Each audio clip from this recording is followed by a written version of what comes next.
1 Crônicas, capítulo 29, versículos 2 a 5, 9 a 14 e o versículo 21. Eu vou ler esse texto, todo ele, mas eu queria que você se esforçasse para acompanhar comigo na tela. Eu não vou pedir para você ler em voz de coro dessa vez, mas eu queria que você acompanhasse no telão. Queria pedir que o pessoal do Data Show colocasse na versão NAA, por favor. Dá jeito de colocar na versão NAA, em vez de NVI, por favor. Pronto, já está na versão NAA. 1 Crônicas, palavra de Deus para a sua vida que está aqui no presencial, para a sua vida que está online. 1 Crônicas, capítulo 29, versículo 2 a 5. Acompanha aí. Portanto, com todas as minhas forças, são palavras do rei Davi. Portanto, com todas as minhas forças, já preparei para o templo de meu Deus, ouro para as obras de ouro, prata para as obras de prata, bronze para as de bronze, ferro para as de ferro e madeira para as de madeira, pedras de ônix, pedras de engaste, pedras de vários cortes, de mosaicos e todo tipo de pedras preciosas e mármore e tudo em abundância. E ainda, porque eu amo o templo do meu Deus, ouro e prata particulares que tenho, dou para o templo de meu Deus, além de tudo o que preparei para o santuário, 100 toneladas de ouro, do ouro de Ofir, e 240 toneladas de prata purificada, para cobrir as paredes das casas, ouro para os objetos de ouro e prata para os de prata, e para toda a obra de mão dos artífices. Quem, pois, está disposto hoje a ofertar com generosidade ao Senhor? Vai para o versículo 9. O povo se alegrou com tudo o que se fez voluntariamente, porque de seu coração, porque de coração íntegro fizeram ofertas voluntárias ao Senhor. Também o rei Davi se alegrou com grande júbilo. Versículo 10. Davi louvou o Senhor diante de toda a congregação e disse: Bendito és tu, Senhor, Deus de Israel, nosso Pai de eternidade em eternidade. Teu, Senhor, é o poder, a grandeza, a honra, a vitória, a majestade, porque teu é tudo o que há nos céus e na terra. Teu, Senhor, é o reino, e tu te exaltaste como chefe sobre todos. Riquezas e glória vêm de ti, tu dominas sobre tudo, e na tua mão há força e poder. Contudo, está o engrandecer, contigo está o engrandecer e dar força a todos. Versículo 13. Agora, ó nosso Deus, graças te damos e louvamos o teu glorioso nome. Versículo 14. Porque quem sou eu e quem é o meu povo para que pudesses dar voluntariamente essas coisas? Porque tudo vem de ti, e nós só damos o que vem das tuas próprias mãos. Versículo 21. No dia seguinte, versículo 21. No dia seguinte, trouxeram sacrifícios ao Senhor e lhe ofereceram holocaustos de 1000 bezerros, 1000 carneiros, 1000 cordeiros, com suas libações, sacrifícios em abundância por todo Israel. Aleluia! Sabe, nesse texto, a gente vê o rei Davi com uma profunda consciência da presença de Deus. E a gente nota claramente Davi profundamente envolvido, emocionado, engajado, mergulhado na relação dele com Deus. E a razão que a gente nota isso é porque a gente vê Davi se entregando. Davi, como rei, usando a autoridade de rei dele, ele tirou dos tesouros reais, do tesouro de Israel, daquilo que Israel possuía, tudo que era necessário para construir o templo, que ia acontecer o templo ao Senhor. Ouro, prata, pedras preciosas, madeira, tudo que precisava. Ele foi tirando dos cofres públicos para construir o templo de Deus. Mas isso não estava bom.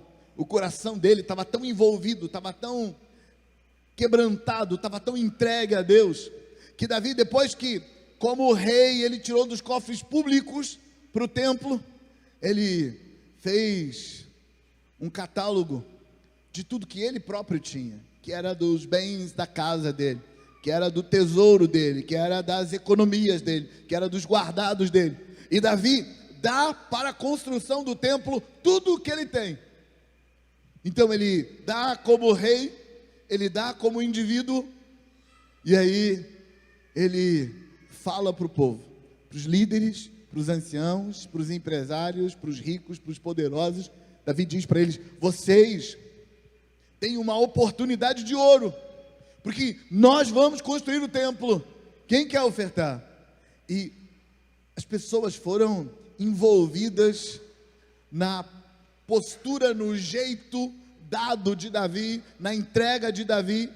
E o texto diz que todos os líderes começaram a dar voluntariamente. Não tinha pressão, não tinha ameaça, não tinha medo, não tinha negociação, não tinha negociata. As pessoas só davam porque o coração estava quebrantado, e elas iam dando, e todo mundo foi envolvido, porque eles foram influenciados, movidos pelo coração e pela experiência poderosa que Davi tinha com Deus. E a gente nota claramente que isso desemboca no versículo 21, quando naquele dia das doações ao Senhor, eles fizeram um grande ritual, um ritual de adoração ao Senhor. Vamos sacrificar ao Senhor. Normal, diariamente, era se oferecer um sacrifício por dia. E aí, eles ofereceram 3.000 sacrifícios de uma vezada só ao Senhor. 1.000 de cada animal, 3.000 animais em oferenda ao Senhor. E eu estou chamando sua atenção para esse estado de Davi, de adoração, de busca, de rendição, de gratidão, de entrega, de oferta. Dizem que você descobre quanto que uma pessoa é convertida, percebendo quanto que o bolso dela é convertido. Bolsos definem muito a gente. Jesus, falando disso, ele disse que onde estiver o seu tesouro, aí está o seu coração. Aquilo que você valoriza está muito ligado à sua divindade. Quem é seu Deus fica visível na hora em que a gente avalia seus valores. Qual é o valor? O que você dá valor? Seu Deus está aí. Não está, o meu Deus está no céu. Jesus que falou, não foi eu. O que você valoriza? Seu tesouro carrega seu coração. Davi está tão quebrado, está tão rendido a Deus, que os tesouros dele vai tudo para a mão de Deus, entrega tudo para o templo. Mas não é disso que eu quero falar. Eu quero falar desse estado. Esse estado que a gente experimenta de vez em quando, essa sensação de que Deus está perto, de que Deus é digno, de que Deus merece qualquer coisa. Eu morreria por Ele, eu mataria por Ele, eu viveria por Ele, eu me gastaria por Ele. Ele merece tudo que eu tiver para dar. Esse estado, todos nós que servimos a Deus já experimentamos alguma vez. Infelizmente, não é permanente. Infelizmente, as pressões da vida roubam isso da gente. Mas de vez em quando, a gente experimenta esse estado de ter Deus tão real, tão perto, tão literal para a gente, que a gente dá tudo, a gente entrega tudo, a gente sabe que a razão da nossa existência é Ele. E esses momentos são tão importantes. Eu queria pensar com você sobre o que faz Davi viver esse momento. Porque Davi está vivendo um momento único na vida dele, quando ele toma essa postura de dar tudo. Ele gasta todo o poder político, toda a influência do governo dele para Deus. Ele gasta todo o poder financeiro que ele tem para Deus. Ele influencia todo mundo ao redor a dar para Deus. E eles fazem um grande sacrifício diante de Deus, e o coração dele está completamente rendido a Deus. O que está acontecendo ali? E por que eu quero falar disso com você? Porque eu tenho esperança que isso te inspire a ter muitos momentos desse com Deus, momentos de rendição total, de quebrantamento completo. O momento que Davi está vivendo só é completamente entendido se você olhar para o momento que ele está vivendo à luz dos outros momentos que ele viveu. Primeiro momento que a gente encontra Davi nas Escrituras, ele está com a sensação de: eu não sou ninguém, porque o meu pai acha que eu não sou ninguém. Sabe, a primeira cena com Davi na Bíblia é a cena em que o profeta Samuel foi visitar a casa de Jessé com uma palavra de Deus na cabeça. Deus tinha falado para Samuel assim: Samuel, vai lá na casa de Jessé, porque eu escolhi um dos filhos dele para ser o próximo rei de Israel. E Samuel encheu a botija de azeite e foi para a casa de Jessé para ungir um rei. E quando Samuel chega na casa de Jessé, Samuel era tão respeitado que quando ele entrava numa casa, as pessoas ficavam com medo de, sei lá o que o profeta veio falar. Profeta, esse cara tem um tete a tete com Deus contínuo. Se ele entra na minha casa aí, tem. E Jessé está morrendo de medo quando Samuel chega e Jessé diz: você veio em paz? Ou seja, a notícia é boa. E ele diz: fica tranquilo, a notícia é boa. Deus falou que um dos seus filhos vai reinar. E Jessé falou assim: que joia, eu até já imagino qual deles. E Jessé tinha 8 filhos, mas ele só chamou 7 para a reunião com Samuel, porque o 8º era Davi. Ele não chamou Davi para a reunião.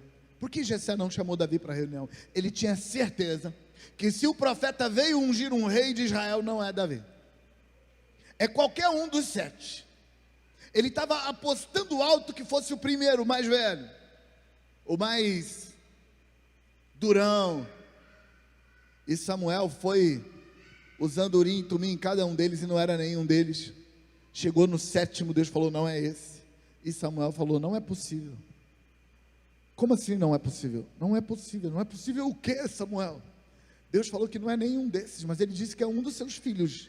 Você tem outro filho? Mais ou menos. Como assim mais ou menos? Você tem ou não tem outro filho? Tem, mas não é ele não. Pode escolher desses 7 aqui, com certeza é um deles. Não, não é. Deus falou que não é nenhum deles. Só tem mais um. Traz, porque a gente não senta para comer enquanto ele não chegar. Quando Davi chegou, Deus falou: é esse. Então, a primeira cena que a gente tem com Davi é uma cena onde o pai de Davi não acredita em Davi, onde ninguém acredita em Davi. Samuel também não acreditou em Davi. E para ele ungir Davi, Deus teve que dar um aperto nele e falar assim: já te falei, não olhe a aparência, porque Deus não olha a aparência. Quem olha a aparência são os homens, eu olho o coração. Deus teve que apertar Samuel, porque ele também não estava acreditando. Então, a nossa primeira cena de Davi nas Escrituras é Davi com a sensação de: eu não sou ninguém, eu não sirvo para nada, eu não presto para nada, eu tenho que me esforçar para ser o mínimo possível, porque eu não sirvo para coisa nenhuma. Enquanto meus irmãos estão lá fazendo as coisas importantes, eu estou lá cuidando de ovelhinha lá no canto escuro da fazenda. E a gente percebe claramente Deus dando um start na vida de Davi e dizendo para ele assim: meu filho, Você pensa que você não é nada, mas eu escolhi você. E talvez Deus esteja falando isso com você essa noite. Meu filho, você pensa que você não é nada, mas eu escolhi você.